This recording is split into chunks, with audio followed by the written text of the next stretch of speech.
Bueno, muy buenas tardes, bienvenidos a todos, tanto los que están aquí presentes como los que están online y los que nos vean después en YouTube probablemente. Este es otro de las sesiones de nuestros coloquios, en los que tratamos del programa de reformas procesales y litigación de la Universidad de Portales, en la que básicamente tratamos de dar un cierto seguimiento a la actualidad, a los debates que están habiendo en el sector de la justicia, que es un sector actualmente muy lleno de temas, básicamente, y los principales de los cuales derivan del trabajo de la Convención Constitucional. Dentro de los temas de la Convención Constitucional, uno que no ha sido objeto de los principales debates, que han estado centrados en otras cuestiones, ha sido el del acceso a la justicia. No obstante lo cual, si uno revisa las normas, hay una gran cantidad de normas que están referidas a este tema, y lo que queremos un poco es poner sobre la mesa lo que está ocurriendo, cuáles son las tendencias de reforma que se están planteando, y también someterlas a un cierto debate crítico, digamos, a pesar de que ya están aprobadas, pero ya no podemos influir sobre lo que... Pero sí sobre lo que... o perfilar un poco lo que va a ocurrir en el momento de la implementación y de la dictación de las leyes que van a ser necesarias para implementar estas líneas de reforma que se están planteando. Bueno, para hacer esto, como siempre, tenemos a dos personas que van a comentar. El primero es don Paul Jenkins, que conoce muy de cerca el trabajo porque él es asesor de uno de los colectivos, entiendo que independientes no neutrales, y ha estado vinculado exactamente a estas temáticas. Entonces le vamos a pedir que él nos presente un poco cuáles son las líneas de trabajo, ¿cierto? Aquí hay cuestiones de garantías individuales, pero también hay cuestiones institucionales que se están planteando. Y luego vamos a dar la palabra a Macarena Vargas, que es profesora de la escuela, que probablemente muchos de ustedes conocen, y que va un poco a hacer un comentario un poco más crítico, sin perjuicio que Gaspar también pueda criticar lo que le parezca. Y luego vamos a... Perdón, si hay un micrófono prendido, por favor, que lo... Ahí está. Ya. Y luego, como siempre, vamos a hacer unas dos rondas de preguntas, de dos o tres preguntas. La idea es que no, puede ser también opiniones, no es necesariamente que son preguntas dirigidas a ellos que ellos tengan que hacer cargo, pues, digamos, ellos luego tendrán la posibilidad de tomar alguna, porque la idea es que esto sea más bien una conversación que una pregunta específica a lo que ellos van a plantear, que queda abierto. Entonces, Gaspar, durante 15 minutos, una exposición como a ti te parezca. Muchas gracias. Bueno, en primer lugar, agradecer a la universidad por la invitación. Para mí es un honor poder compartir con ustedes y contarles un poquito la experiencia de cómo se forjaron algunas de estas normas relacionadas con el acceso a la justicia, ¿cierto? Y para comenzar con el análisis, a mí me gustaría partir recordando un poco las dimensiones del derecho. ¿Sí? ¿Me la puedo sacar? Sí. Un poco las dimensiones del derecho para, a través de sus elementos, ir distinguiendo cómo la Convención trató de responder a algunas preguntas que se fueron planteando en la conversación constituyente. Dentro de estos elementos, nosotros cuando entendemos el concepto de acceso a la justicia, lo podemos hacer desde dos miradas o desde dos enfoques, o dos sentidos, como le dice el profesor Ricardo Lillo, ¿cierto?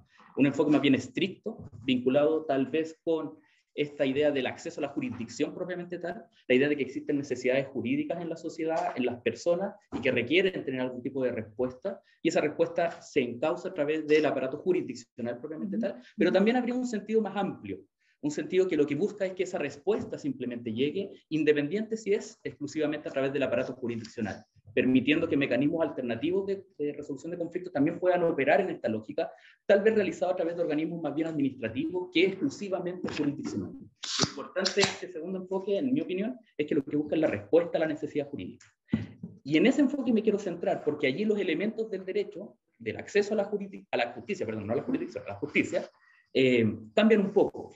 Si nosotros analizamos cuáles serían estos elementos, si lo analizamos del sentido estricto, claro, pareciera que el principal elemento es poder acceder al tribunal, ¿cierto? Pero si lo hacemos desde esta perspectiva más bien amplia, la primera mirada que debiéramos, o el primer foco que debiéramos poner arriba de la mesa, más que el acceso a la jurisdicción, es el acceso a la información jurídica. Muchas veces los problemas que tiene la ciudadanía, o las personas, mejor dicho, más amplio, no tiene que ver necesariamente con un juicio, con la necesidad de litigar. Tiene que ver a veces con orientaciones, tiene que haber negociaciones, mediaciones, o incluso a veces simplemente orientaciones, consultas, ¿cierto? Y allí es donde nosotros tenemos que poner un principal foco, ¿cierto? Un primer foco, la información jurídica. ¿Y por qué lo comento?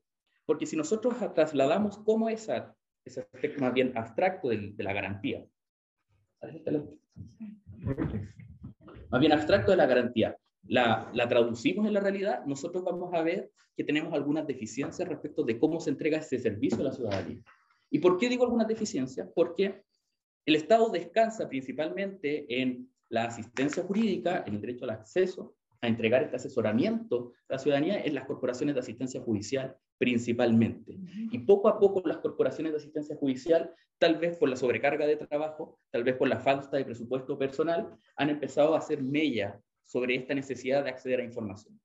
Sin ir más lejos, el gobierno, el año 2015, solicitó una encuesta, que es la última encuesta que se realizó sobre la satisfacción de necesidades jurídicas en el país, el año 2015, la hizo DIMAR, y ahí se consultó a un espectro más o menos grande de personas, a más o menos 4.000 personas, y les dio un estándar como de 95% de fiabilidad de la encuesta, para preguntarles si estaban satisfechos con la forma en que el Estado intentaba resolver los conflictos jurídicos cuando ellos necesitaban algún tipo de orientación, y la mayoría de ellos, primero, el 45% de las personas dijo que siempre necesitaba, estaba constantemente recurriendo al sistema de orientación, pero solamente un 37% de ese 45% se demostraba como satisfecho.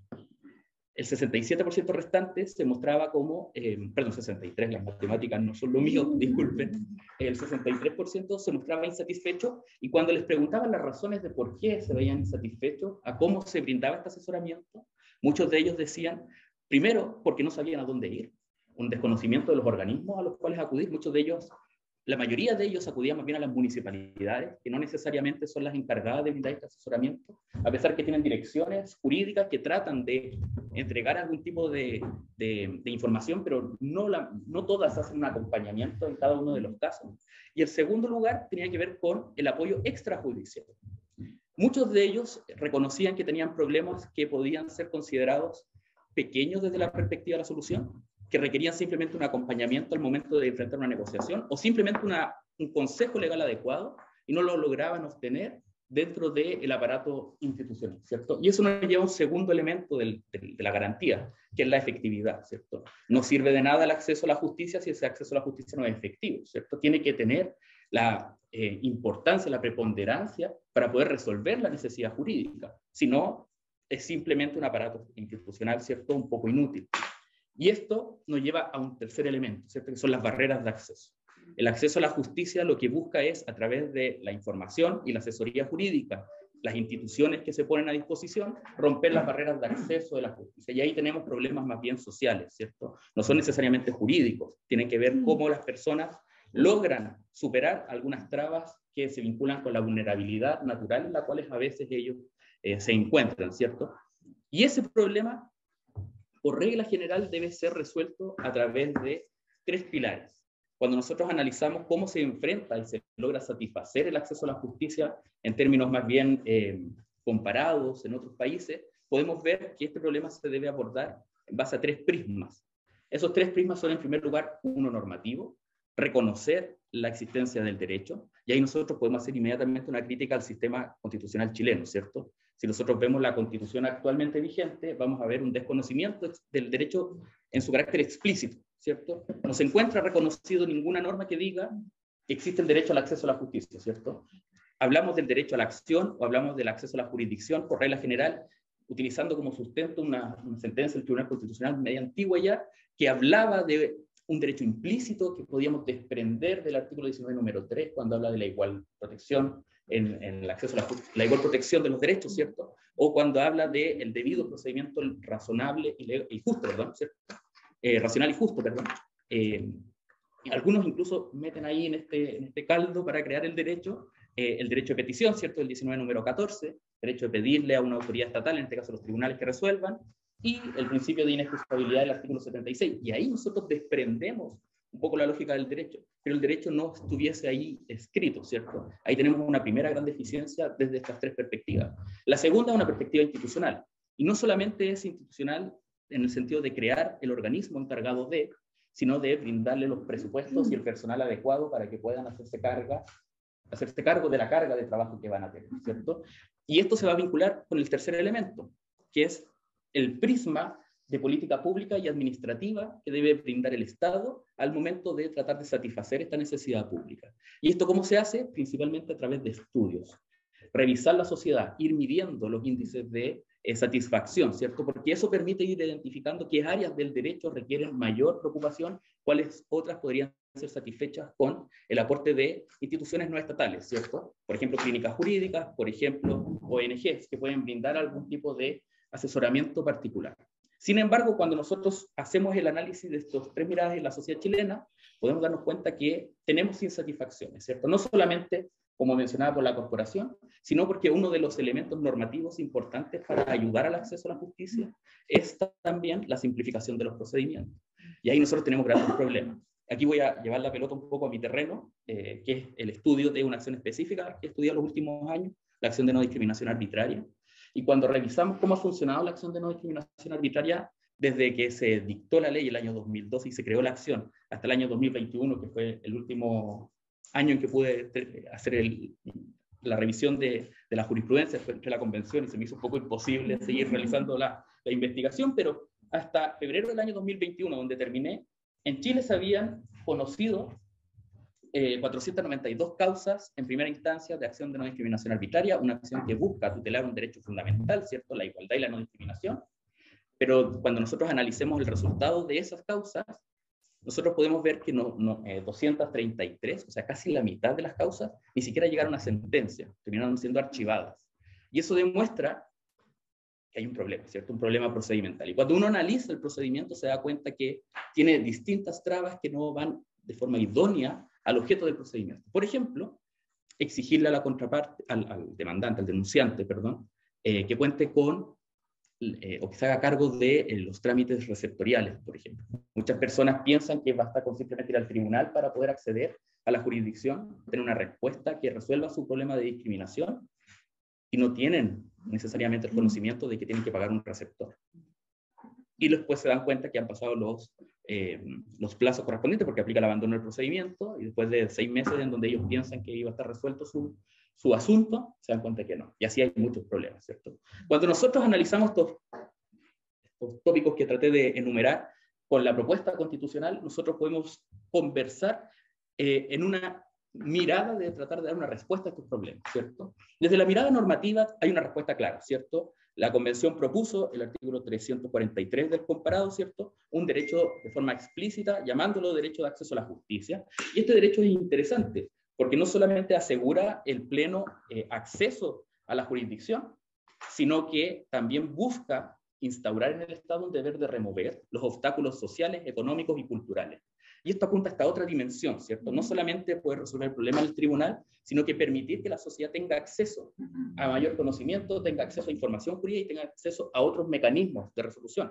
Y por eso más adelante incluso se crea otra norma, que es la norma de mecanismos alternativos de resolución de conflictos, tratando de obligar al Estado a propender crear esos mecanismos, buscando complementar la deficiencia que se está viviendo en Chile en materia de acceso a la justicia. ¿Y por qué esto es interesante?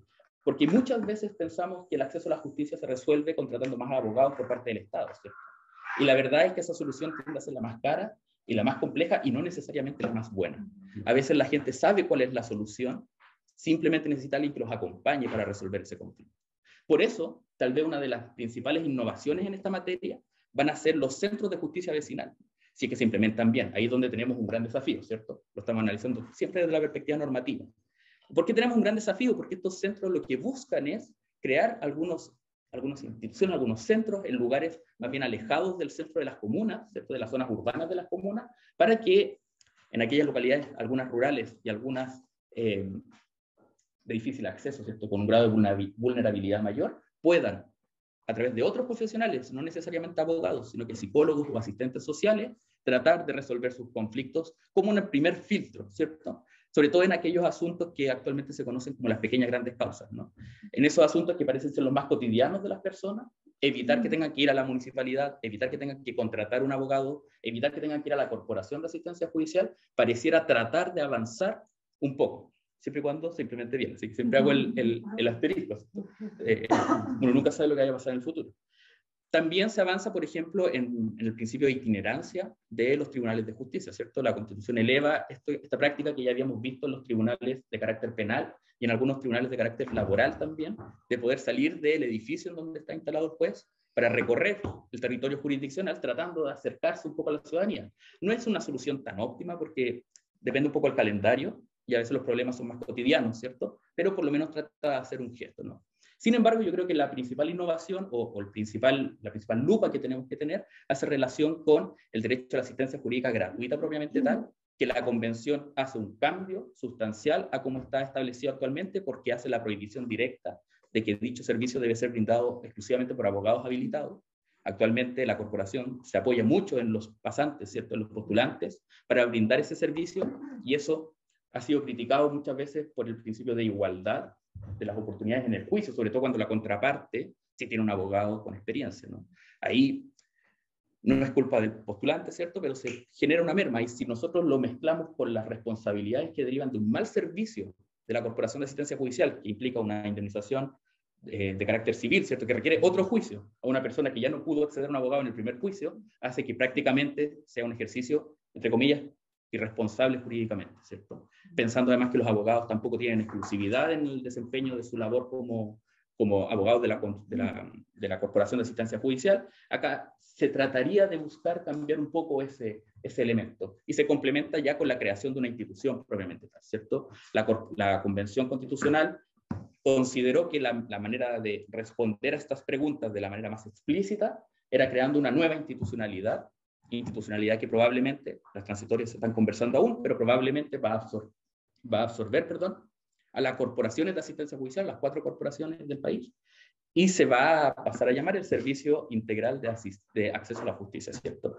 Y pone un especial foco en lo integral, ¿cierto? Porque la misma normativa trata de señalar que el servicio que va a brindar el Estado ya no solamente va a ser de asesoría jurídica y de representación y defensa jurídica, sino que también va a tener un apoyo social, ¿cierto?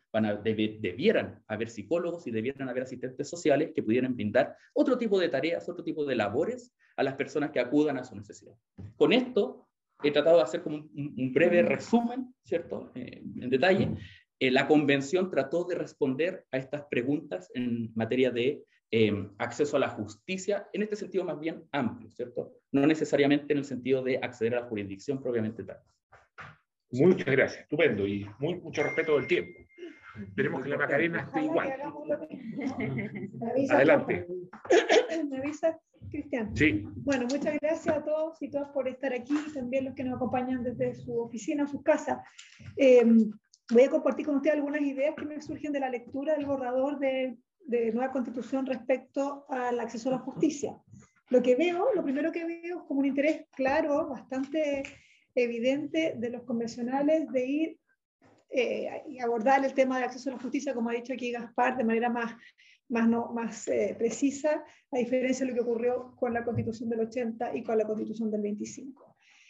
Todo pareciera indicar que hay un diagnóstico compartido a los convencionales, probablemente, no sé si hubo un momento para discutirlo, que me imagino que no, de que tenemos problemas hoy día en el sistema actual y que es necesario mejorar y avanzar hacia nuevos caminos.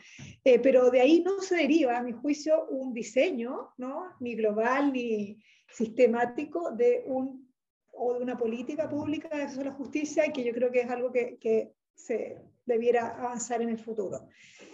Sin embargo, pese a que no existe ese diseño, que a mí me gustaría verlo, me hubiera gustado verlo, creo que hay varios avances que son importantes de presentar. Uno de ellos, como ha dicho Gaspar, es que se consagra por primera vez el derecho de acceso a la justicia en una constitución chilena. Eso es inédito y también delimita el contenido de ese derecho.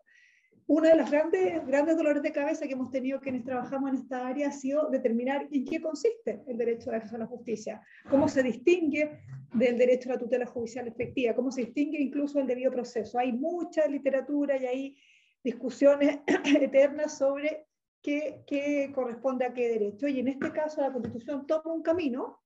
Yo no estoy 100% de acuerdo con el camino, que es que el derecho de acceso a la justicia se circunscribiría a acudir a los tribunales, ¿no? Un derecho a un tribunal, derecho a recurrir a los órganos jurisdiccionales para obtener tutela, protección y ejercer nuestros derechos.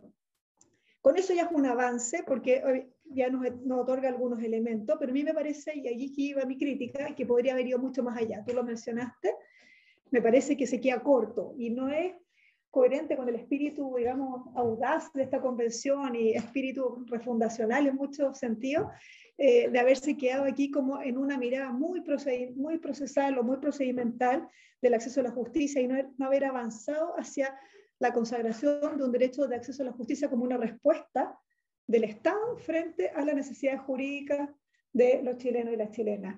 Creo que acá podríamos haber avanzado, tú decías, ¿no es cierto, Gaspar, un enfoque estricto, un amplio o uno más amplio, un tercer nivel, en que incluyéramos la información, la orientación, los mecanismos colaborativos de resolución de conflictos y también cambiáramos el foco de qué nos vamos a preocupar y salir de la noción de conflicto o controversia de relevancia jurídica, que supone la interposición de una demanda, hacia la idea de necesidad jurídica insatisfecha o de problema justiciable, que es otro concepto que ahí ha surgido en el último tiempo. Esto es coherente con una definición que propuso el PNUD hace ya muchos años, más de 15 años, en que define el acceso a la justicia como las posibilidades de obtener una respuesta del Estado a la necesidad jurídica de las personas. Así de simple y así de amplio. Es difícil tal vez de implementar, y eso es otro tema que cabe dentro de esta noción de respuesta estatal. Nosotros como programa de reforma procesal y mitigación hicimos una propuesta a los convencionales, pero no nos escucharon lo suficientemente. Parece no fuimos tan persistentes en que íbamos a la idea de protección, a la idea de el Estado debe proteger efectivamente los derechos, el ejercicio de los derechos de las personas. Ese es un primer avance que, pese a lo que he dicho, me parece que es importante de rescatar. Un segundo avance es que ese mismo artículo donde se consagra el acceso, se consagra lo que tú también mencionabas, la idea de la obligación positiva del Estado chileno, en este caso, de remover barreras. Si bien esto está en los estándares internacionales que tanto la Corte Interamericana como la Europea han ido construyendo a lo largo de los años a través de su jurisprudencia, me parece que establecerlo de manera explícita en la Constitución es un avance porque tiene un poder simbólico muy potente. Obliga a las autoridades nacionales a tomar medidas de respeto, de protección, de satisfacción, de promoción de este derecho de acceso a la justicia, y eso como que le da un empujón, ¿no? un nuevo aire para trabajar en distintas reformas, mecanismos y diferentes iniciativas en este sentido. Me parece que además da un paso bien interesante porque sale de la imagen del acceso a la justicia como un problema de asistencia jurídica gratuita por barreras económicas. Habitualmente, y eso es como una cuestión que está muy arraigada en nuestro medio, se ha definido el acceso a la justicia como sinónimo de asistencia jurídica gratuita por muchos años. Yo misma, cuando partí estudiando estos temas, lo planteaba así. Tal vez hay artículos míos que lo dicen así, pero hoy día me desdigo, que tenemos derecho a cambiar de opinión y a evolucionar, y me parece que esa mirada es demasiado restrictiva. Y esta consagración de una obligación del Estado de remover barreras, que no solo son económicas, va en esa dirección, ¿no? Y incluye barreras sociales y culturales, y ahí también creo que hay un punto muy interesante porque esa es una dimensión habitualmente olvidada a la hora de estudiar las barreras, y creo que, por ejemplo, se liga muy bien con otra norma que está en la Convención, o este borrador, sobre la perspectiva de género, ¿no? Trabajamos ese tema hace unas semanas acá, y ahí se establece una norma donde se dice que los jueces deben fallar con enfoque o resolver los asuntos con enfoque de género, haciéndose cargo, a mi juicio, de una de las principales barreras de acceso a la justicia, principalmente las mujeres, que son los sesgos y los estereotipos de género. Tercer avance que veo es la consagración del derecho a la asistencia jurídica en forma independiente y separada del derecho de acceso a la justicia. Incluso está en otro apartado, en el apartado de proceso con las debidas garantías o debido proceso. Por ahora, sí, es verdad. Como decía, claro, logramos salir de esa trampa en que el acceso era sinónimo de asistencia jurídica. Ya vamos avanzando, vamos subiendo así peldaño, y aquí me parece que es importante que se vincule con el debido proceso. Quedó allí, como yo lo veo como una dimensión del derecho a la defensa, o sea, ahí está, me parece bien ubicado. Y lo que también señalaba Gaspar, este derecho debe ser prestado por abogados y abogadas, dice el borrador. Eso supone que un futuro servicio integral de acceso a la justicia, debiera prescindir de los postulantes. Claramente, tendríamos que hacer una reingeniería, y aquí veo allá colegas que han trabajado muchos años en las corporaciones de asistencia judicial, un saludo para ellos, y ellas que me imagino que deben estar pensando, bueno, ¿qué vamos a hacer con esta propuesta? Porque supone de frentón contratar un número enorme de profesionales que puedan hacerse cargo, perdón, de esta labor. Y también, claro, las corporaciones seguirán como están o no, van a tener que reciclarse, etcétera, etcétera. Cuarto avance, la justicia vecinal. Sin duda, esto es un cambio radical, jamás habíamos tenido algo así en la Constitución, y se compone esta justicia vecinal de dos elementos, los tribunales vecinales y los centros de justicia vecinal. Estos tribunales vecinales estarían establecidos por comunas, en todo Chile prácticamente, y tendrían que conocer con un procedimiento breve, sencillo, expedito, dice el borrador. En cambio, los centros de justicia más bien van orientados a la promoción de soluciones de los conflictos vecinales, asuntos de pequeña cuantía, en localidades alejadas, como decía también Gaspar. Yo tengo una pregunta respecto de esta propuesta que la comparto, digamos, en su definición global. ¿Es qué modelo de tribunal vecinal está detrás de esta propuesta? ¿En qué están pensando los convencionales o estaban pensando cuando llegaron a esta idea? Porque existen varias corrientes. Ahí recomiendo un paper de Carolina Villadiego en que se hace cargo de esta discusión entre los tribunales de pequeñas causas versus los tribunales de paz o vecinales. Y son muy distintos. El tribunal de pequeñas causas principalmente conoce asuntos civiles de baja cuantía, está a cargo de jueces letrados, tiene por objetivo simplificar el procedimiento, disminuir la duración de los tiempos de un proceso y los costos, y donde la cuantía es elemento distintivo para decir, esto lo conoce un tribunal de pequeñas causas, esto sigue la justicia, bueno, tribunal de letra. En cambio, los tribunales de paz o vecinales son tribunales que tienen una orientación mucho más acorde hacia formas comunitarias de justicia, ¿no? Donde se promueve fuertemente los mecanismos colaborativos y donde hay jueces no letrados y que fallan en equidad. O sea, son dos mundos completamente distintos. Hay, sin embargo, variantes en esto. Varios países latinoamericanos tienen justicia de paz con jueces letrados y que fallan conforme a derecho. Entonces, hay que tener una mirada clara respecto a qué queremos. Y también me pregunto qué va a pasar con los juzgados de policía local. Esa es una aprehensión que tienen los jueces y secretarios de policía local. Ellos han estado discutiendo estos temas. Me tocó participar en un seminario. Si es que también serán los continuadores o no, serán reemplazados por los tribunales vecinales.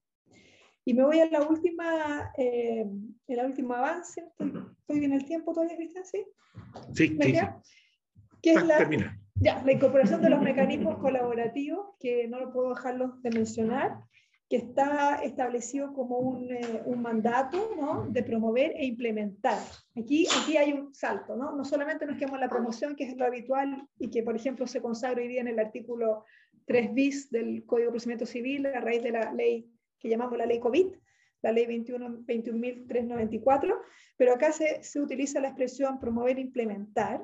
Y yo creo que esta norma es acorde y va en sintonía con una definición de acceso a la justicia más amplia como la que mencioné, ¿no?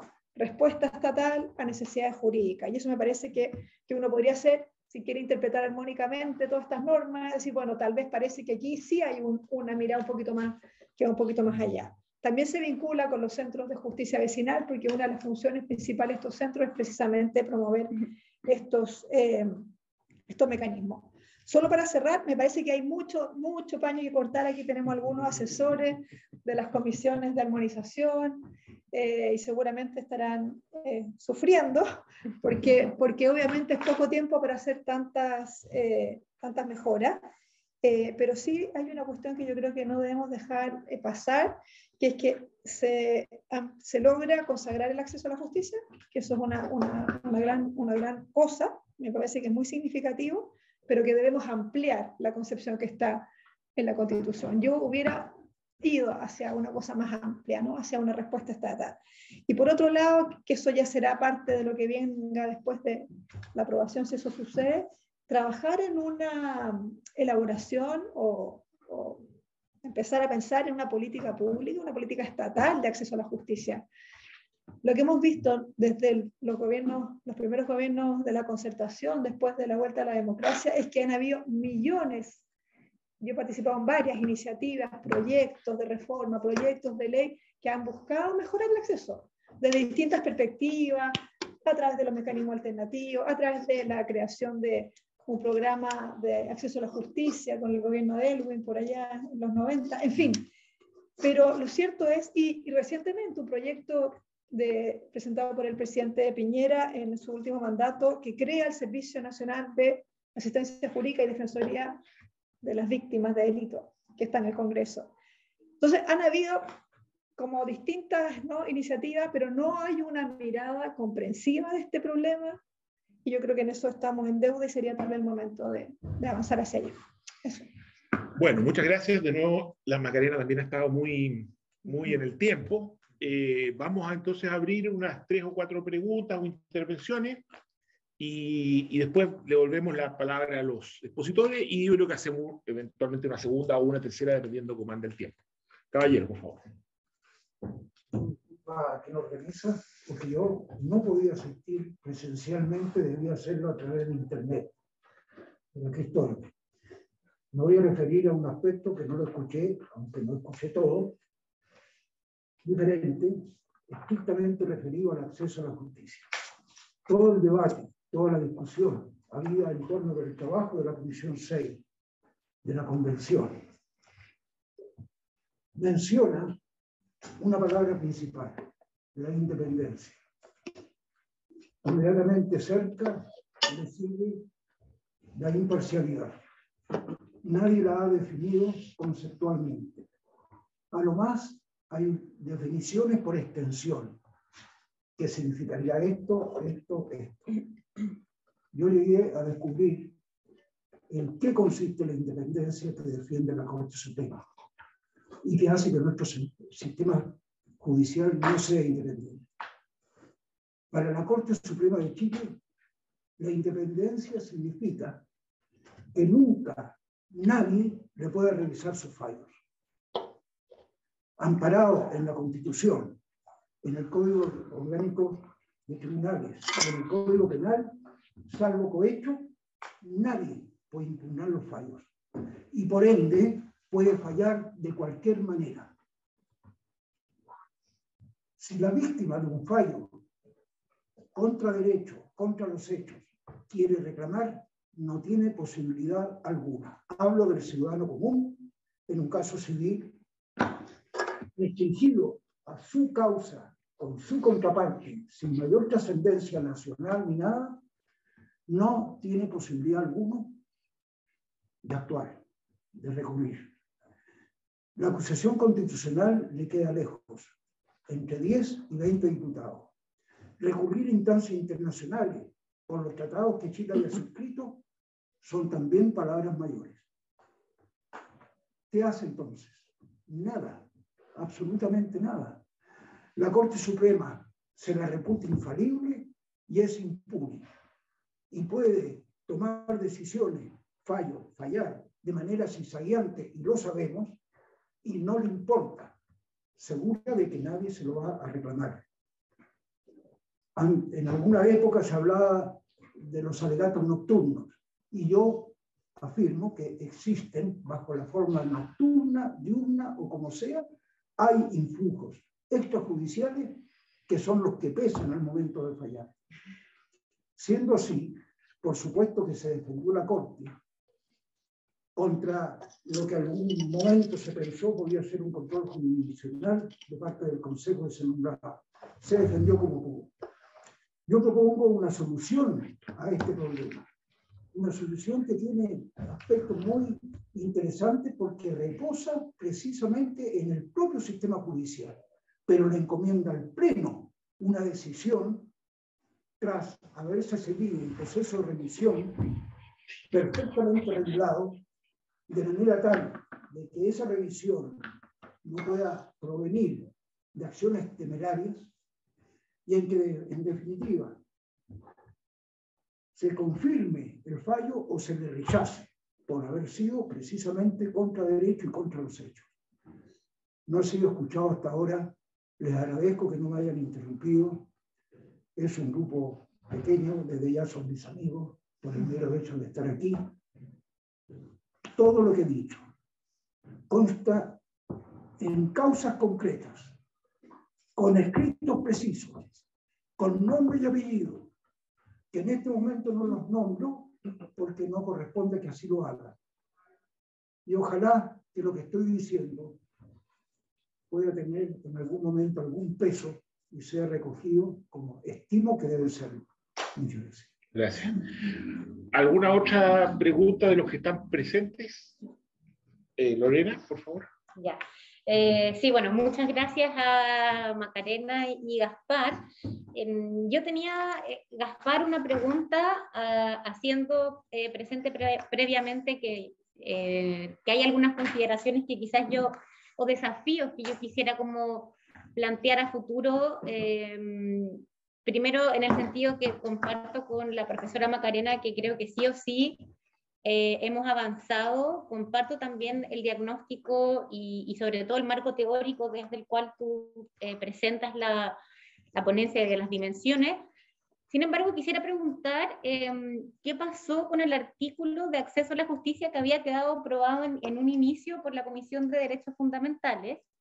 ¿Y por qué lo pregunto? Porque aparte del punto que dijo la profesora Macarena en cuanto a que se concebía, desde mi punto de vista, un acceso a la justicia bastante más amplio, que si bien hoy en día lo vemos sistemáticamente, existe un artículo de acceso a la justicia y un deber de promoción de los mecanismos alternativos, igual el marco teórico de acceso a la justicia sigue estando como acceso a la jurisdicción, que sería seguir quedándonos en la segunda ola de los Capellet y Gat que hablaron en el año 70. O sea, desde ese punto de vista creo que igual perdimos una oportunidad de haber podido consagrar un acceso a la justicia realmente integral y no seguir separándolos como actualmente. Pero, ok, es un avance. Pero aparte de eso, el artículo de la Comisión de Derechos Fundamentales tenía un aspecto que yo considero hoy en día esencial, y es que hablaba de la igualdad en el acceso a la justicia. Y ahí es un punto que yo creo que ya no quedó y podríamos avanzar en que el marco teórico también incluya esa obligación de que hoy en día entendamos la obligación del Estado, que no es solamente remover los obstáculos y permitir el acceso, sino que garantizar que ese acceso es en igualdad de condiciones. Ese concepto de igualdad, que de hecho lo recoge la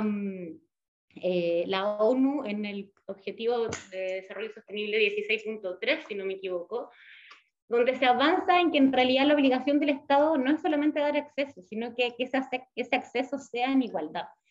Entonces, mostrando eso, mi pregunta es, ¿qué pasó con ese artículo de la Comisión de Derechos Fundamentales que se podría haber aprobado y con armonización podríamos haber entonces tenido estos dos artículos de la Comisión de Sistemas de Justicia y haber tenido la oportunidad de consagrar un derecho a la justicia integral y con esta obligación de igualdad que me parece que actualmente es esencial?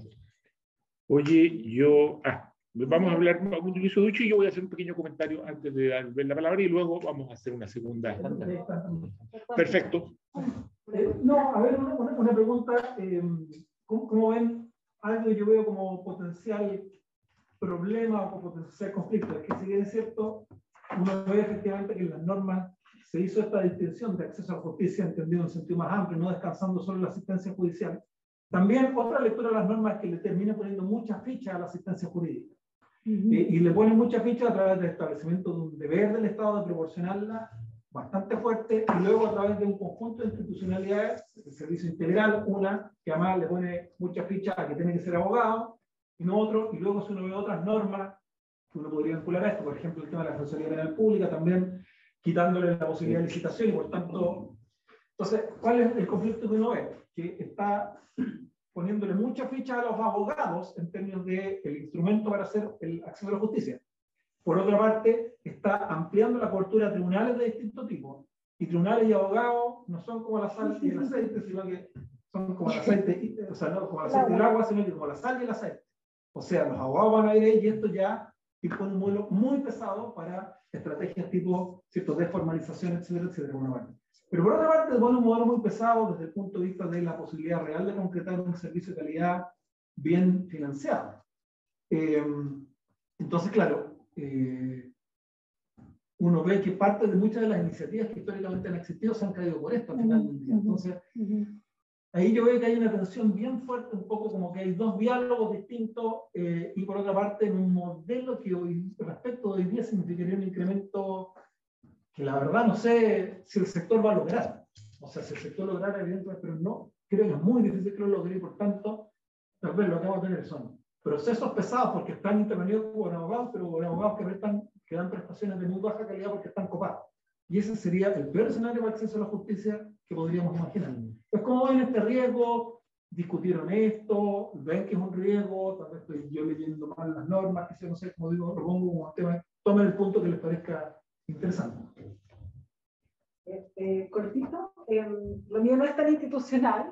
Mi pregunta, yo hice mi tesis doctoral en incapacidad normativa, ya sea a raíz de factores sociales, es decir, error de prohibición, desconocimiento de la norma, falta de comprensión de la norma penal como causa de dificultación, o razones culturales, las defensas culturales, el error de prohibición cultural, culturalmente condicionado. Y tú hablaste sobre esta finalidad de remover obstáculos sociales, culturales, etcétera. Están estas creaciones de estas nuevas formas de centros de justicia, etcétera.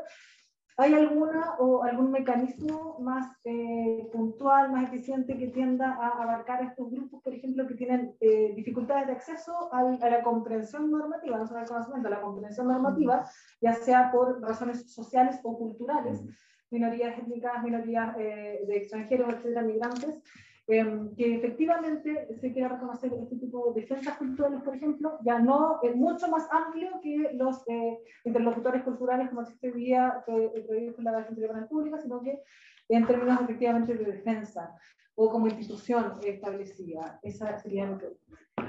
Bueno, yo le voy a dar la palabra, pero antes quería yo hacer un comentario con estos cerrados para que puedan extenderse. Yo quiero poner una nota más crítica, porque hemos estado muy amables con la norma. Yo tengo dos críticas bien fuertes sobre el texto de estas normas sobre acceso a la justicia. Y la voy a tratar de presentar brevemente. Una es que yo creo que se comete un error que se ha venido cometiendo sistemáticamente en América Latina, que entender que el acceso a la justicia no es un negocio de los tribunales. Que en mi opinión es lo mismo que poner un hospital y poner al lado un organismo que diga organismo de acceso a la salud. Como que el hospital no es el encargado de promover el acceso a la salud. Esto se expresa concretamente, creo yo, en varias cosas, pero una es en esta duplicidad, es decir, vamos a tener tribunales vecinales y vamos a tener además un órgano de promoción de la justicia vecinal o del acceso a la justicia a nivel vecinal. A mí me parece que eso no tiene ningún sentido. Eso es algo que deben hacer los tribunales. Los tribunales de justicia deben proveer acceso a la justicia. Y si para eso requieren, digamos, complejizarse e incorporar la mediación, incorporar la información, deben hacerlo. Y así funcionan los mejores sistemas, digamos, tanto los sistemas de Europa del Norte, digamos, como los sistemas anglosajones.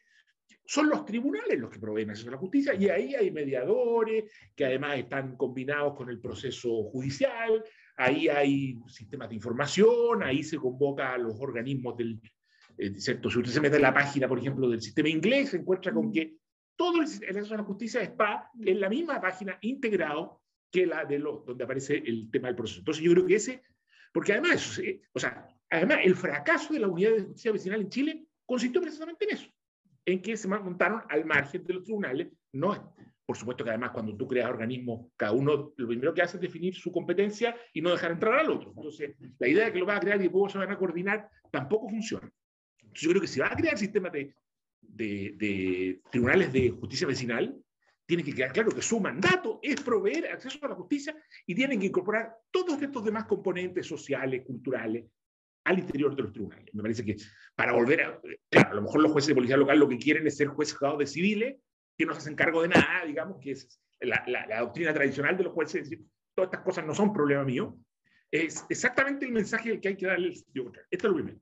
Lo segundo es que yo creo que, bueno, y eso es una crítica que yo creo que deriva del conjunto del trabajo de la Convención, pero que en esta materia me parece especialmente grave.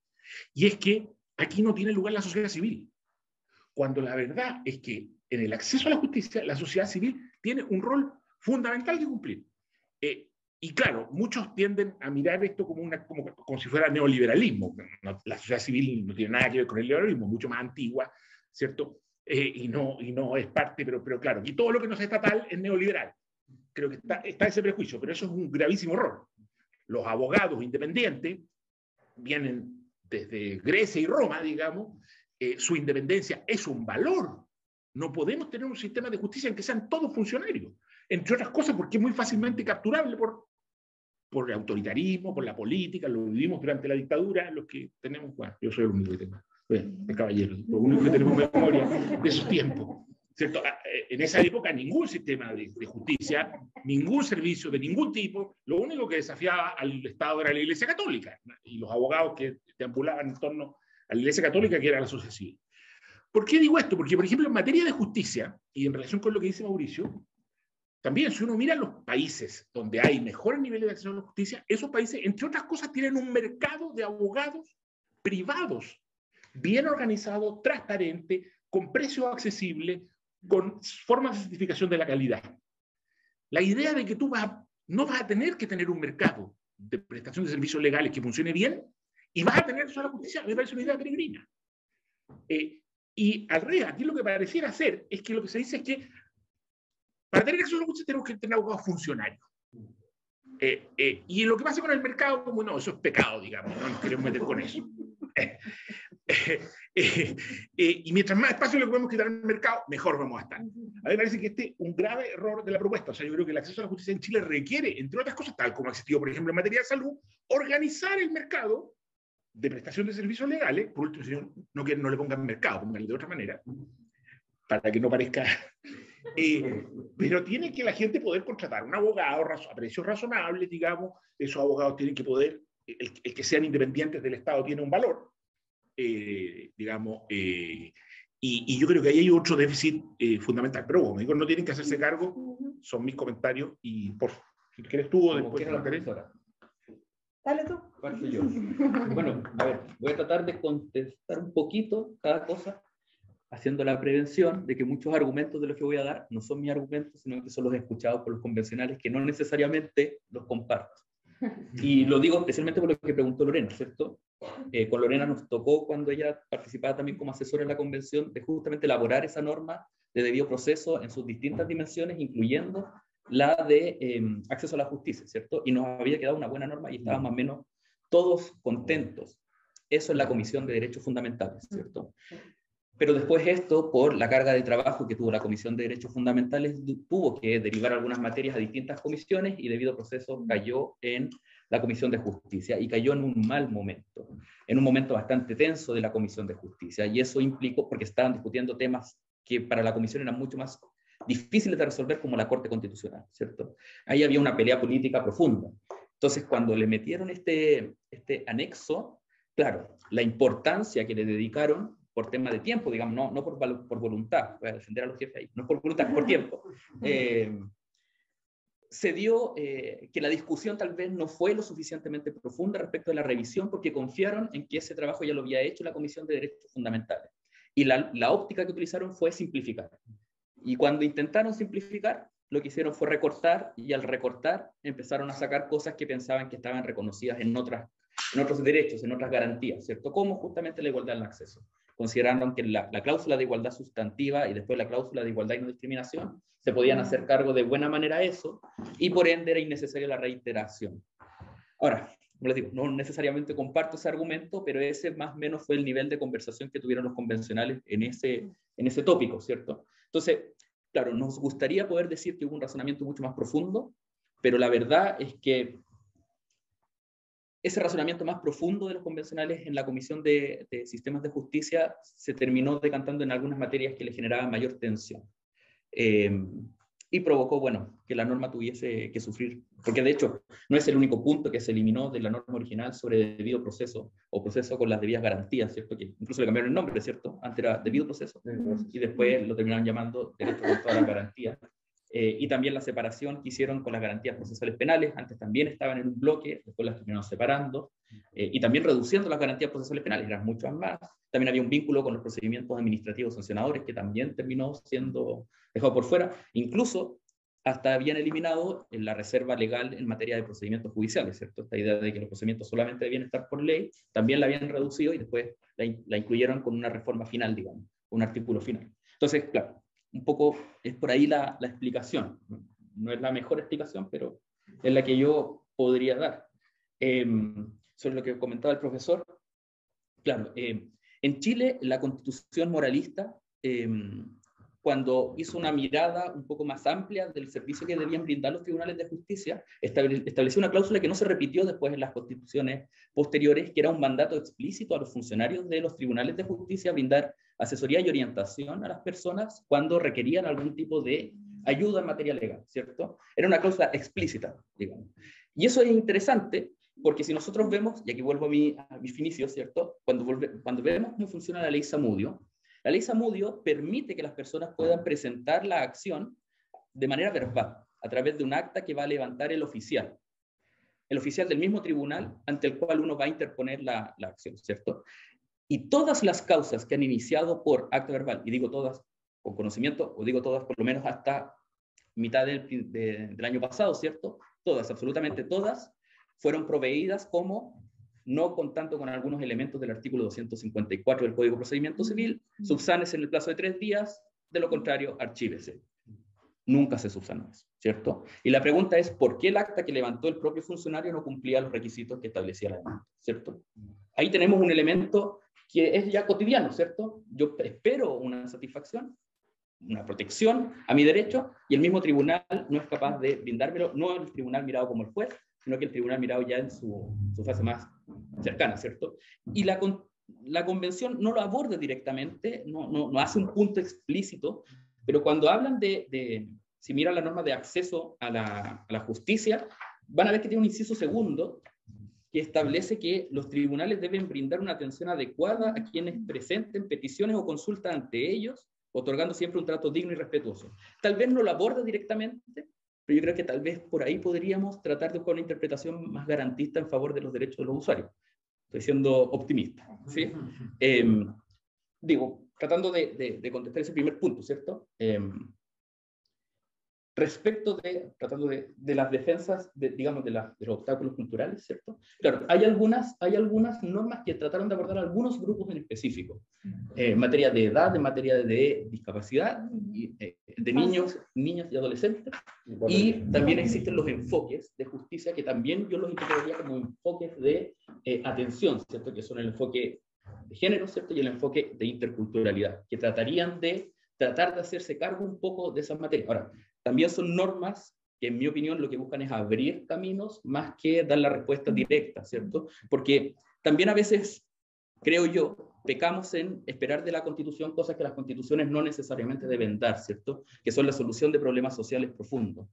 En mi opinión, mi mirada de entender los textos constitucionales es que son los que abren los abanicos para que sea la política del momento, ¿cierto? Sea el Congreso, el presidente de la República o el órgano político que se implemente en el diseño constitucional el encargado de ir resolviendo los problemas sociales. Y aquí lo trato de conectar un poco con lo que decía el profesor Duche. Los problemas sociales son complejos de resolver y no hay que olvidar que el acceso a la justicia es también un problema social. No es un derecho de los que antiguamente los constitucionalistas llamaban de primera generación, ¿cierto? De carácter de libertades, que se pensaba, que era un mito, ¿cierto? Pero se pensaba que se resolvía simplemente otorgando una prohibición del Estado de vulnerar, ¿cierto? No, ¿cierto? Los derechos requieren una mayor garantía, ¿cierto? Requieren deberes positivos, y yo creo que ese deber positivo, claro, implicaría necesariamente que distintos actores sociales participen. Claro, es cierto lo que el profesor dice, la convención, sí marca algunas posturas de prohibición, de limitación, en ese rol colaborativo que puede tener la sociedad civil con no solamente el acceso a la justicia, sino que varios otros elementos. Por ejemplo, también se prohíbe la administración de las cárceles desde la perspectiva de concesiones, ¿cierto? Eso también es un elemento que pareciera marcar esta idea de separar un poco la sociedad civil con algunos servicios estatales. Pero, claro, yo también comparto que eso puede ser un problema, tal vez no hubiera sido la opción que yo hubiera optado, pero cuando se discutió en la Comisión de Estudios de la Nueva Constitución, la Comisión Ortúzar, la consagración del derecho a la asistencia jurídica gratuita, mirándolo también como un derecho social, ¿cierto? el comisionado Silva Bascuñán propuso que fuese el Estado el único encargado de brindar la asesoría jurídica gratuita, y los otros comisionados le dijeron que no. Se rechazaron. Por eso la norma terminó diciendo, la ley proveerá los medios, ¿cierto? No el Estado garantizará. ¿Y por qué le dijeron que no los otros comisionados? Por el rol que cumplía en ese momento el Colegio de Abogados. Las corporaciones de asistencia judicial nacen en el 81 con la primera ley propiamente tal, y ahí es el Estado donde tiene un rol, pero antes del 81, y la discusión de la Comisión de Estudios de la Nueva Constitución fue en los 70, ¿cierto? Lo que existía era el servicio de asistencia judicial que brindaban los colegios de abogados, que en el fondo son organismos de la sociedad civil, ¿cierto? Para estos efectos. Claro, en esa mirada trataron de mantener un poco abierta la opción. Acá pareciera que se casan un poco más con confiar mucho más en el Estado, y claro, tal vez no necesariamente sea la mejor solución. No sé si divagué o respondí algunas cosas, pero traté de todo, digamos, de ordenar algunas ideas. Macarena. Gracias. A ver, yo tomando algunas cosas, también quería agregar, Alejandro, antes que hay una norma que habla de lenguaje, que los tribunales deben redactar sus sentencias con lenguaje claro e inclusivo. Eso es una novedad. Eso es un avance. Sumando en la línea que decía también, que decía Gaspar. A ver, yo creo que acá tenemos en las intervenciones de Cristian y Mauricio como una tensión permanente entre la idea de que el acceso a la justicia, y como que ha plasmado aquí en el borrador, es una función principal que otorgan los tribunales de justicia. Como que es una cuestión jurídica de abogados y abogadas y de tribunales. Y acá se plasma y está, a mi juicio, muy, muy, muy marcado, desde el artículo que consagra el acceso hasta el servicio integral con abogados y abogadas, los nuevos tribunales, porque no solamente los vecinales, tribunales administrativos, se crean con esta constitución o este borrador de constitución. Por lo tanto, claro, las fichas efectivamente están cargadas al mundo de lo judicial y lo jurídico. Y eso, a mi juicio, responde a una tradición, al peso de una tradición muy fuerte que tenemos en que el acceso a la justicia es entendido como respuesta jurisdiccional.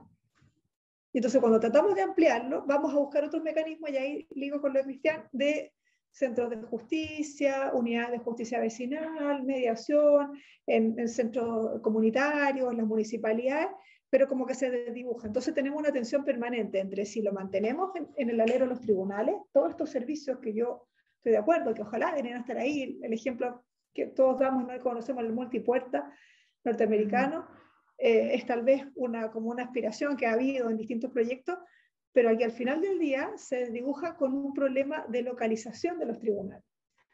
Y esa es una de las barreras que también está documentada en muchos textos internacionales, de que no solo hay una barrera económica de pagar los honorarios de un abogado, las costas de un proceso, los costos de un proceso en general, sino que dónde están ubicados. Entonces, cuando tratamos de llegar y cubrir todo un territorio, como sería el nuestro, con las dificultades que hay muchas veces por distancia y traslado, bueno, aparece esta figura de centros comunitarios, centro de justicia vecinal, municipalidad que tiene un centro de mediación, porque si no, no hay manera. Y efectivamente yo creo que no hemos logrado, yo no sé si habla algún estudio, tal vez hay, medir cómo impacta la localización de los tribunales como barrera, digamos, del acceso a la justicia. Yo me atrevería a decir que en Santiago probablemente no tanto, aunque mucha gente de comunas más alejadas del centro llegar al tribunal de letra es difícil, hoy día más que nunca, pero en zonas más aisladas y zonas rurales eso sí que es una cuestión de gran dificultad. Y entonces, claro, ¿qué hacemos? ¿Cómo manejamos esta tensión entre ofrecer más servicios, ampliar, pero que sean de fácil llegada y que estén todos bajo un paraguas institucional que serían los tribunales? Yo siempre he sostenido que la mediación tiene que estar allí y me parece que es una buena decisión, pero también creo que hay que pensar en descentralizar o buscar alternativas en otros lugares para que efectivamente la gente pueda llegar. Y estoy pensando, llegar acá a veces es difícil al centro, ¿no? Nosotros estamos en República. Para alguien que viene a una comuna, no sé, la zona sur o zona norte, da lo mismo. Y entonces, claro, uno se pregunta, ¿cómo logro solucionar ese problema? Y me parece que ahí tenemos un problema que yo no tengo... Pero Maca, si vas a crear tribunales vecinales y los vas a localizar cerca de la gente y al lado vas a poner un centro de acceso a la justicia. Ese es mi objeción. Ya, pero es que claro, es que, ya, ok, pero es que el centro... Si tú dices, hagamos más tribunales vecinales, destruyamos más el territorio, está bien, pero ¿por qué vas al lado de un tribunal vecinal poner un centro de detención? Eso es mi punto. objeción. Bueno, porque yo creo que lo que está pensado es que el tribunal solo vea la cuestión jurídica y el otro derive, informe, y etcétera, etcétera, etcétera. Sí. Me parece que quería solamente hacer hincapié en una cuestión que creo que me faltó mencionar, que es que hay un estudio bien relevante del año 2020 de la Universidad Católica que lo hizo por encargo de la Dirección de Estudio de la Corte Suprema, donde se muestra la variedad de conflictos que hoy día han emergido y sobre todo las necesidades jurídicas insatisfechas de los chilenos y las chilenas, y donde se muestra además que un 75% de las personas entrevistadas y encuestadas dicen tener un problema de relevancia jurídica, una necesidad jurídica insatisfecha. O sea, es un número enorme. 3 de cada 4 personas así lo señalan, y que muchos de esos casos no llegan a la justicia por todas estas barreras. Esto está así discutido, todos lo conocemos, pero cada día esa cantidad de personas que no llega es más alta. El estudio que tú mencionaste, el del 2015, de Adimark, hablaba de un 44%. Hoy día, 5 años después, estamos en un 75%. Entonces, claramente esto es un tema que hay que abordar por donde se lo mire, ¿no? Buscando todas las alternativas. Y ahí es donde yo pienso que, claro, que tenemos que avanzar en esta idea de justicia integral, que usaste tú esa expresión, o acceso a la justicia integral con todas estas dimensiones. Eso. Bueno, tenemos tiempo para una segunda. Sí, también pueden participar, obviamente los que están desde la casa pueden levantar la mano en su aparatito y les podemos dar la palabra incluso por voz. En el chat hay algunos que yo entiendo que más o menos han estado cubiertos dentro de lo que ya se ha planteado, pero sin perjuicio de que si quieren plantearlo a viva voz no hay problema. Pero entre los que están acá, ¿hay alguien más que quiera hablar? Adelante. ¿Cuál sería el rol dentro del acceso a la justicia para los postulantes? Por ejemplo, lo que podría ser yo en un par de años. Muy bien. Lo mío tiene que ver un poquito con el diagnóstico que se hacía acá y que en líneas generales lo comparto, y solamente agregar que en términos como de construcción de las normas que finalmente quedaron en el borrador de Constitución, los motivos por los cuales quedó lo que quedó, creo yo, son más que nada logísticos y temporales. Nosotros, al menos desde la Secretaría Técnica, yo estoy en la Secretaría Técnica de la Convención Constitucional, no tenemos el rol de asesor de ningún convencional, sino que somos un organismo que está al interior y asesora a la mesa. Hicimos una sugerencia, una recomendación para que determinados temas, entre ellos los temas que estaban vinculados al acceso a la justicia, fueran discutidos, presentados y debatidos con una comisión mixta de las distintas comisiones que tenían algo que decir en la materia. Derechos fundamentales, acceso a la justicia, forma de Estado, entre otras. Incluso la de principios, por ahí creo que habíamos propuesto.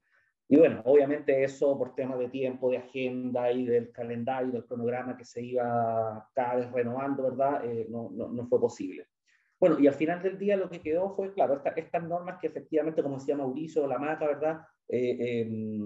Terminaron en una serie de normas que efectivamente se centran y parten desde lo jurídico, prescindiendo de esa norma de debido proceso, ¿verdad? Que finalmente decía la Lorena y tú, no fue aprobada y que probablemente recogía de mejor forma lo que nosotros al menos consensuamos y entendemos por acceso a la justicia.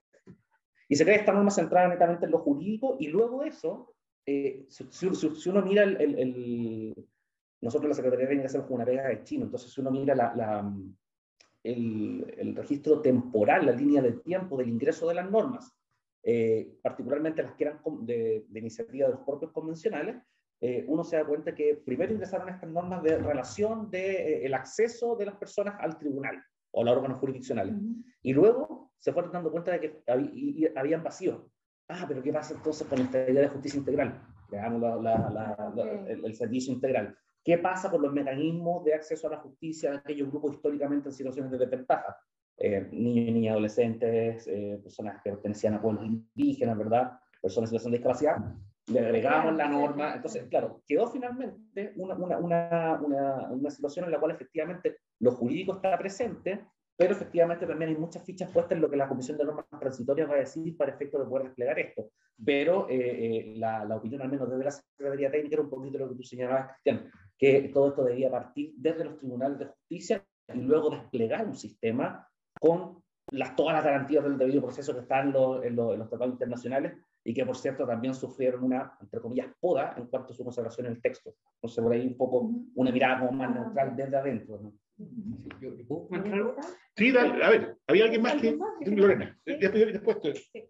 No, solamente como a propósito de lo que comentaba la profesora sobre las barreras, solamente como un comentario para proyectar a futuro trabajo para todos y todas que nos va a tocar interpretar, proponer interpretaciones al respecto, de enfocarnos demasiado en lo que va a ser la construcción de las barreras de acceso a la justicia, que yo también concuerdo con Maca, que se establecen, creo que es un gran avance. Sin embargo, yo cuando lo leí tuve cierto temor de que se clasificaran, de hecho, al tiro de esas tres. Porque, por ejemplo, vamos a tener el desafío de entonces de ir enmarcando de nuevo, como la importancia de los marcos teóricos, otras barreras, como lo que decía la profesora, que eso sería una barrera epistémica, y acá, por ejemplo, existe una filósofa argentina jurídica, Diana Mafía, que establece y reconoce 9 tipos de barreras de acceso a la justicia para la efectividad de los derechos, donde una de esas es el desconocimiento.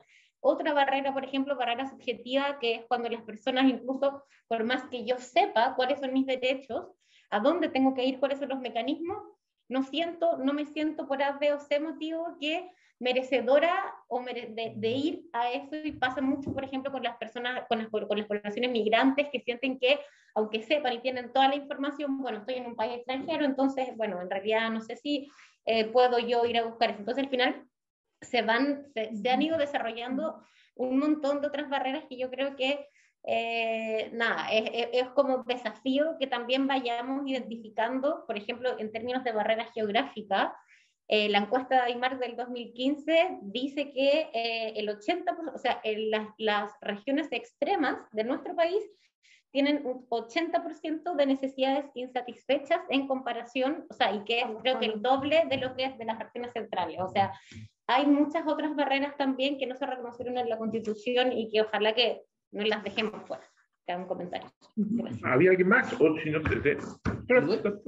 sí, lo que comentaba tiene mucha razón, y ese fue un problema que tuvo la convención en términos amplios de cómo fue elaborando sus normas. Muchas normas, tal vez el mayor número de las normas que terminaron quedando en el borrador final, nacieron de propuestas, ya sean ciudadanas o iniciativas populares o de los propios convencionales. Pero hay un porcentaje de normas que nació en el camino, que no cuentan con un texto que justificase la existencia de la norma, que no cuentan con una deliberación, sino que nacieron en términos coloquiales de la cocina que se fue armando al momento de trabajar las distintas normas. Y eso ustedes lo pueden ver cuando hacen el seguimiento de los informes que se iban presentando en el Pleno. Cuando un informe llegaba al Pleno y se rechazaba, después traían normas nuevas. Que esas normas nuevas, en términos oficiales, ¿cierto? Del acta que uno puede leer, uno que está atrás sabe un poco la discusión, pero oficialmente no tiene historia. Van a ser normas que en el fondo nacieron. Aparecieron. ¡Pum! Y eso, claro, genera siempre un problema de interpretación de cómo se construyó el texto, pero al mismo tiempo genera más dudas, ¿cierto? Como dice Lorena, ¿cierto? ¿Por qué no se consideraron estos otros elementos si se consideraron estos? ¿Qué pasó? Y ahí la motivación de los propios convencionales es la que termina siendo la respuesta, ¿cierto? Las normas en materia indígena, por ejemplo, tienen un foco claro en Natividad Yanquileo y Luis Jiménez, ¿cierto? Que eran los dos convencionales de pueblos originarios en la Comisión de Justicia, ¿cierto? Ellos estaban muy preocupados de impulsar esas materias, ¿cierto? Si ustedes ven el último informe de justicia, cuando se habla de la Corte Constitucional, y lo revisan con el primero que fue rechazado, ven que en el primero no había una solicitud o una indicación, una norma de tribunal con integración, con escaños reservados en la Corte Constitucional. Y después en el segundo proyecto apareció una norma que se rechazó, pero apareció y se sometió al Pleno, ¿cierto? Eso se debe por una indicación de ellos, ¿cierto? Sobre los tipos de barreras, también ahí nosotros podemos hacer un seguimiento respecto de cómo nació esa norma originalmente, porque esa norma no nació en la Comisión de Derechos Fundamentales, nació en la Comisión de Justicia. La Comisión de Justicia en las primeras sesiones deliberó sobre si debían o no hacerse cargo de debido proceso o era algo que tenía que hacer derechos fundamentales. Se inclinaron por derechos fundamentales, pero surgió algo que ocurrió en todas las comisiones. La típica pregunta es ¿qué pasa si no? ¿Cierto? ¿Qué pasa si no lo hacen? ¿Qué pasa si no lo abordaron? Y ante ese ¿qué pasa si no? decían, establezcamos un mínimo. Por último, si es que no lo hacen, por lo menos queda un mínimo. Y ese mínimo fue la norma de acceso a la justicia que nosotros estamos viendo acá. ¿Y por qué queda ese mínimo? Perdón, y el comentario que quería hacer es que ese mínimo original planteaba también eliminar los obstáculos normativos, que fue la crítica que se le hizo a esa norma, y después se sacó esa palabra, ¿cierto? Que quedó obstáculos económicos, sociales y culturales, pero no los normativos. Y la crítica que se hizo allí era que eso podría devengar en inconstitucional, exigencias de interposición de demanda, requisitos formales, que no era mi lectura, ¿cierto? Yo creo que avanzaba a otra materia, a la simplificación de procesos, más que a generar esta inconstitucionalidad de los códigos procesales, ¿cierto? Pero ante la crítica, los convencionales prefirieron ceder, ¿cierto? Y eliminaron esa expresión. Entonces, sí, yo comparto las críticas que se plantean acá, me parecen sensatas. Yo espero que el texto constitucional sea como lo planteaba en un principio, ¿cierto? La apertura y que esto pueda permitir que la política contingente vaya profundizando en las categorías que se han creado. Y específicamente porque en materia de acceso a la justicia, todos los organismos de los cuales hemos hablado son organismos que van a requerir una legislación posterior, ¿cierto? Yo más que confiar en las transitorias, confiaría en la legislación posterior. Y por ende, no espero una implementación tan pronta en el tiempo. Yo creo que esto se va a demorar, pensando que esta constitución dure, ¿cierto? Se va a implementar por lo menos unos 10 años. No, yo no vería un sistema diseñado en menos de ese tiempo. Porque creo que no da, digamos, porque siento que hay muchas discusiones que tienen que tener, y en un cambio constitucional van a haber discusiones que probablemente van a tener mayor prioridad para el Congreso Nacional y para el Presidente de la República antes que el acceso a la justicia. Suena un poco cruel, pero ahora es mi mirada pesimista del asunto. Sí, he sido muy positivo, muy optimista, ahora soy pesimista. Entonces yo creo que la transición va a ser un poco lenta. Entonces yo creo que por ahora los postulantes no debieran preocuparse. Pero yo creo que en el futuro sí va a implicar que el rol del postulante no necesariamente sea el que están acostumbrados a brindar hoy en día. Porque el rol del postulante en materia civil y en materia de familia es la de participar un poco en la litigación, ¿cierto? Yo creo que van a cambiar un rol más bien de apoyo, de asistente, ¿cierto? Y yo, ya imaginando cosas, ¿cierto?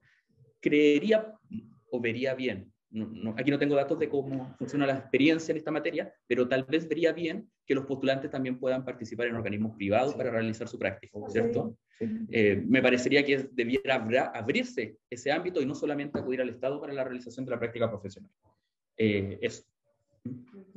Bien, todavía tenemos algún tiempito corto. Sí, déjame también, para hacerme cargo del tema de los postulantes, que yo creo que aquí hay una cuestión histórica que es importante develar. Las corporaciones de asistencia judicial tienen una doble función, según la ley: proveer de asistencia jurídica gratuita a las personas de escasos recursos, y además proveer de una instancia de práctica profesional a los egresados y egresadas de derecho. Entonces, acá se conjugaron, como trataron de cuadrar el círculo diciendo, bueno, aprovechemos a estos postulantes que los tenemos acá, gratis, ¿no es cierto?, recursos humanos, y los ponemos a trabajar en esta prestación de servicios.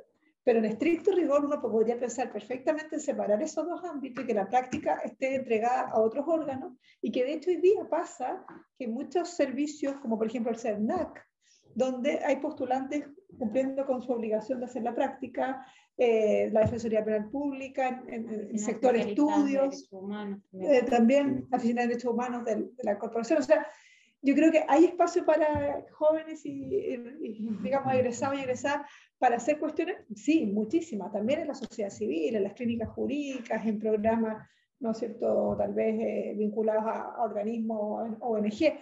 Pero tenemos una dicotomía en la construcción del sistema de acceso a la justicia o de asistencia jurídica gratuita con esta doble función de las cajas, que siempre ha sido complejo, porque a mi juicio, en estricto rigor, este servicio, sea integral, corporación de asistencia judicial, como le queramos poner, debe ser prestado por abogados y abogadas. Otra cosa es que a lo mejor en ese equipo de trabajo hayan egresados y egresadas que recopilen información, busquen bibliografía, preparen minutas, pero el servicio debería estar en manos de los abogados y abogadas, y entonces separamos ahí como los campos de acción. Sí. Yo, bueno, solamente voy a comentar sobre lo mismo en relación con lo que preguntaba el alumno. En el resto del mundo, los estudiantes de Derecho hacen sus prácticas en estudios de abogados. Claro. Porque cuentan con un sistema, no como aquí en Chile, que los estudios de abogados son como un pequeño nicho que atiende a solamente, como que dice, a los ultra ricos, sino que en toda la sociedad, en todos los barrios, existen estudios de abogados bien organizados, profesionales, que yo creo que ese es el, no sé, ese es un buen porcentaje de nuestro problema de acceso a la justicia. El que no tenemos un mercado organizado razonablemente, transparente, con precios accesibles, con calidad garantizada. Que yo creo que es el gran olvidado acá. Y que espero que la legislación en el futuro, digamos, porque yo creo que la otra pregunta es, no solo qué vamos a hacer como postulantes, es qué vamos a hacer como abogados. O sea, nosotros en Chile estamos, digamos, educando una enorme cantidad de abogados, tenemos al mismo tiempo una enorme cantidad de gente que tiene necesidades, pero como quien dice, parece que la única mediación es el Estado. O sea, es que los contraten como funcionarios para poderle prestar servicios gratuitos a esas personas. Cuando muchas de esas personas están dispuestas a pagar. Muchas de esas personas. Es más, muchas de esas personas están interesadas en tener un abogado que no sea funcionario. Yo trabajo en esto, yo trabajo en la clínica, digamos. Y uno habla con muchas personas que dicen, no el 100%, pero un buen porcentaje de personas que dicen, yo no quiero un abogado funcionario porque no confío en el Estado. No tanto por razones ideológicas, sino porque no me ha ido bien, porque no me atendieron bien, porque no. Quiero un abogado privado que me cobre un precio razonable y que me dé una cierta garantía. Esa temática yo la veo desgraciadamente, digamos, que sigue estando abandonada. Tengo una duda que se dio sobre eso que van a plantear. ¿Cómo se podría asegurar que se pueda acceder a un precio razonable y que no termine siendo la calidad directamente proporcional con el precio, lo que costaría una asistencia? Exacto. ¿Cómo se podría regular eso? ¿O sería lesivo regularlo? El modelo que yo conozco más concretamente es el alemán, donde hay una regulación muy estricta de la profesión de abogado. Yo diría muy parecida a lo que nosotros vemos hoy día en el mundo médico. Si tú hoy día vas a una clínica, esas clínicas están acreditadas, los profesionales tienen una serie de requisitos, hay padrones de atención, hay todo un sistema de financiamiento, digamos, que puede ser público o privado. Tanto el sistema de financia no solo abogados, digamos, hay libre elección. O sea, en el caso de Alemania, además, hay una ley que establece un arancel, que ese arancel no es obligatorio, pero es como quien dice, es un arancel en ausencia, digamos, supletorio de la voluntad de las partes. Pero el 90% de los abogados trabaja por ese arancel. Y es sorprendentemente barato. Claro. O sea, a uno, yo decía, ¿cuánto cuesta un juicio? No sé, 100 euros. Un juicio más o menos importante. Y los abogados trabajan por 100 euros porque además el proceso funciona bien. Entonces, trabajar por 100 euros en un proceso que se va a resolver en 2 meses no es lo mismo que trabajar por 100 euros en un juicio civil que va a durar 5 años. O sea, también es un factor fundamental. Pero esos abogados tienen estudios, funcionan bien y además tienen un sistema de acreditación, de entrenamiento permanente, de reconocimiento de especialidad. O sea, es un mercado regulado parecido al que nosotros podríamos tener hoy día en la salud. Por poner un ejemplo, ¿cierto? Perdón. Claudio Fuente. Habla. Hablo, ¿cómo están? Oye, yo tengo pregunta para Lorena, para Gaspar y para Anuar, que vivieron esto de adentro. A ver si tiene alguna información de esto. Me llamó la atención que en toda la discusión de ahora de acceso a la justicia no se habló de 2 grandes temas que en el derecho comparado son bien claves para materia de acceso a la justicia. Uno, el rol de la tecnología, y el otro es los mecanismos de las acciones colectivas, ¿cierto? Que tienen esta capacidad de que una demanda soluciona el problema para cientos o miles de personas, que es la experiencia que nosotros tenemos acá en Chile del CERNAC, pero que en otros países uno lo puede ver en distintos tipos de materias. ¿Eso se discutió, no se discutió? ¿Alguien lo planteó? ¿Se descartó, no se descartó? Porque lo planteó, por ejemplo, vinculado a lo que decía Mauricio. Si la misma Constitución dice que la asesoría jurídica gratuita solo puede ser proveída por abogados, perdónenme, todos acá somos abogados, queremos ser abogados, entonces de alguna manera alguien podría decir, bueno, eso significa que la tecnología no podría ocupar un rol. ¿Qué pasa con las apps que permiten que las personas con una app puedan obtener una primera asesoría jurídica, por ejemplo? Eso es inconstitucional. Yo creo que no, pero ese tipo de temas se discutieron o no fueron. Porque al final del día, si uno sigue la postura de Cristian, es como una visión bien conservadora del acceso a la justicia la que tiene la Constitución nueva que vamos a tener en principio, ¿no? Un poco, como dijo la Lorena, llegamos hasta 1970. Todo lo que viene después de 1970 parece que no está tanto en la discusión. Entonces, ¿con qué sensación se quedaron ustedes? ¿Estos 2 temas fueron discutidos o no? Eso me gustaría saber por curiosidad. Gracias. Quería decir una cosa respecto a lo de los postulantes para no salir y utilizar ese tema más, no me puedo profundizar. Pero hubo un proyecto de ley del diputado Longton que modificaba las prácticas entendidas de lo que actualmente se encuentra en la Corporación de Asistencia Judicial, porque había también una iniciativa de algunas agrupaciones, ya no recuerdo cuál, fue en 2018, más o menos por ahí, en que se decía en el fondo, yo hago doble práctica, porque yo trabajo en la clínica jurídica de mi universidad, y luego cuando salgo tengo que hacer nuevamente una práctica en la cual muchas veces las materias en las cuales versaba es más o menos similar o incluso la misma. Entonces como que en realidad esto parece ser como una barrera para la titulación. Eso recogió en alguna medida el proyecto de ley de Longton. Este proyecto de esto murió, qué sé yo, quedó votado, se perdió en alguna medida, pero estaba la intención no solo de abrir las puertas para que existieran otro tipo de instituciones en las cuales uno realizara las prácticas, más allá del Estado, y al mismo tiempo trataba de decir, si usted, por ejemplo, hizo la práctica en una institución como una clínica jurídica, esa práctica quedaba, por tanto, reconocida, no tenía luego que nuevamente hacer otra. Pues. Eso podría acelerar también la posibilidad, obviamente, de que los estudiantes no estén tanto tiempo entre el momento en que se produce el egreso y después la posterior postulación. Ya, sencillamente como un dato rosa. No sé, ¿ustedes quieren cerrar? Sí, no es necesario, pero si quieren decir algo finalmente. Porque la última pregunta... ¿Hay alguien más ahí? No. No sé.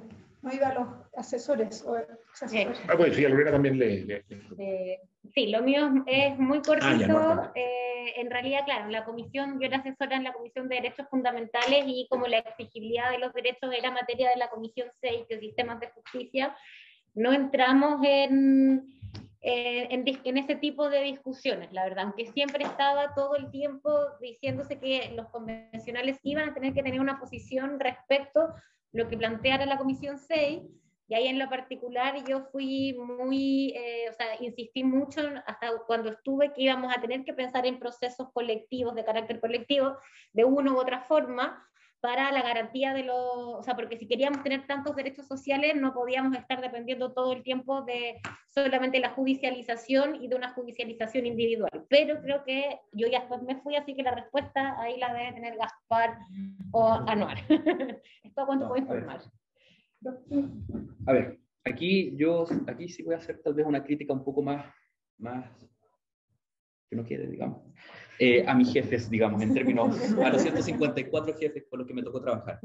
Es que la mirada que ellos tienen del derecho tampoco es necesariamente la mirada académica que nosotros podemos expresar en las universidades, y especialmente en la Comisión de Justicia. En la Comisión de Justicia, si ustedes analizan el espectro de los convencionales que allí intervinieron, son más bien abogados litigantes.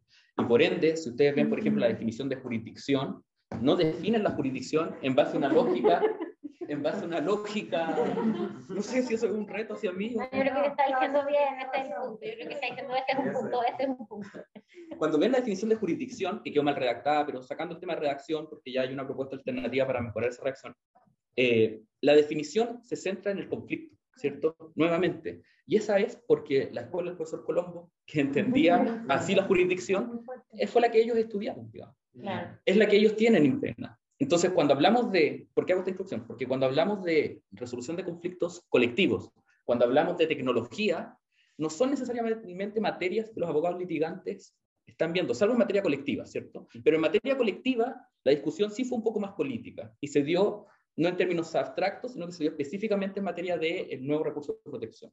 Cuando se conversó sobre lo que ahora se denomina la acción de tutela general, si no me equivoco, se conversó si es que esa acción debía ser de carácter individual o debía tener algún apéndice, alguna bajada que pudiese ampliar el derecho a una perspectiva colectiva, específicamente para los derechos sociales, que son tal vez los que se nos vienen primero a la mente.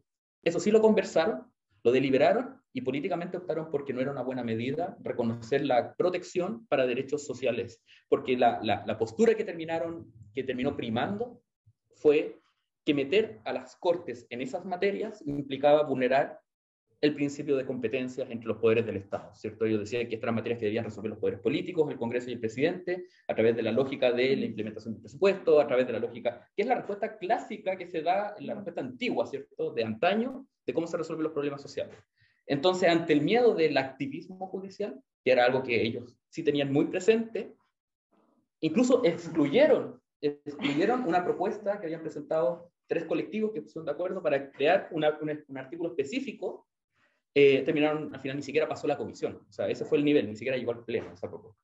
Entonces, claro, la respuesta es más bien política y del diseño que ellos tenían en mente de cómo recoger en el texto constitucional esta acción. No sé si respondo. Sí, un poco complementando lo que decía Gaspar y Lorena, y así lo mismo respecto a la acción de tutela. En definitiva, yo creo que probablemente ahí fue donde más se dio esa discusión. Pero por otra parte, hubo una discusión bastante interesante, yo diría, en dos contextos. En primer lugar, en materia como de derechos de niños, niñas y adolescentes, cuando se discutió esta norma que reconoce a este grupo, que originalmente estaba en la Comisión de Derechos Fundamentales, pero que después se fue a la Comisión de Principios, por temas meramente de tiempo. Si ustedes se fijan en la norma aprobada, no hay una norma sobre acceso a la justicia para niños y adolescentes, sino que hay una norma aparte que reconoce ese derecho de los niños y niñas. Y ahí, en la discusión en la comisión, tanto como en el pleno, se hizo hincapié, por ejemplo, en la innovación respecto a las tecnologías de la información y las comunicaciones para que esos niños pudieran recibir el servicio, ¿verdad? Independiente de cuál fuera la jurisdicción a la que accedieran. Justamente poniendo como ejemplo la entrevista videograbada y otros mecanismos, por ejemplo, la itinerancia de los tribunales que se pudieran constituir en los lugares, en comunidades, por ejemplo, donde hubieran niños y niñas indígenas que habían sido víctimas de violencia del Estado y a los cuales el tribunal debería ir, por ejemplo, a tomar la prueba, la protección personal del tribunal. Pero además también se aprobó una norma general en la Comisión 7, que es la Comisión de Sistemas de Conocimiento, y esa deja abierto ya la obligación para el Estado, la leo. Es deber del Estado utilizar los mejores avances de las ciencias, tecnologías, conocimiento e innovación, ahí están tus fuentes, para promover la mejora continua de los servicios públicos. Entonces ahí, seguramente... Y es una norma súper general, y ahí hay algo de lo cual no se puede agarrar.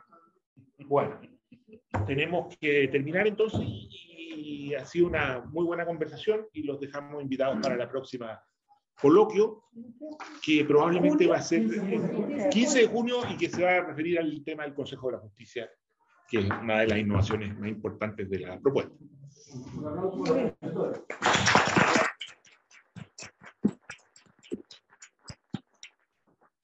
Bien.